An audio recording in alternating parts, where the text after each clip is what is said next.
وقائد المنتخب بيلعبها باتجاه منتصف الملعب. علي علوان مشاها، الكرة بتتخلص، بتعود في ادفانتج، كرة الله تاريخية تاريخية تاريخية لمنتخب مغرب العرب المشرق، منتخب مغرب العرب المشرق. الله الله الله الله، هدف لا يصدق، هدف غير معقول، هدف للتاريخ، هدف من أرض مكناس وسط الأسواق يغني. المغربي يتقدم بهدف طنان، الفنان طنان حقق الأحلام. طنان ماذا فعلت يا رجل من قبل نص الملعب؟ عمري ما شفت ولا بشوف، عمري ما علقت ولا بعلق. هدف مغربي للتاريخ يسجل لك ولنا وللمشاهدين. كأس العرب عبر سلاطين كرة القدم العربية.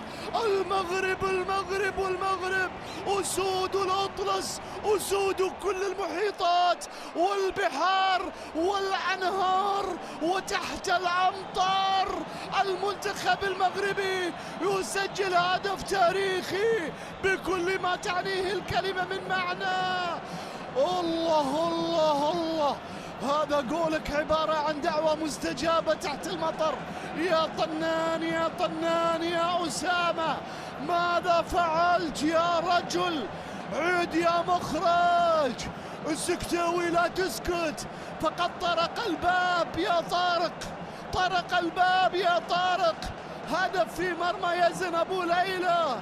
يا إلهي على هدف، يا إلهي على هدف. ألف سلامة ليزيد أبو ليلى، لكن كرة لصالح. يا امباسيبل امباسيبل امباسيبل، لا يصدق هذا الهدف، لا يصدق هذا الهدف. الله على كرة، والله على هدف تاريخي. سلامتك يا أبو ليلى، سلامتك يا أبو ليلى.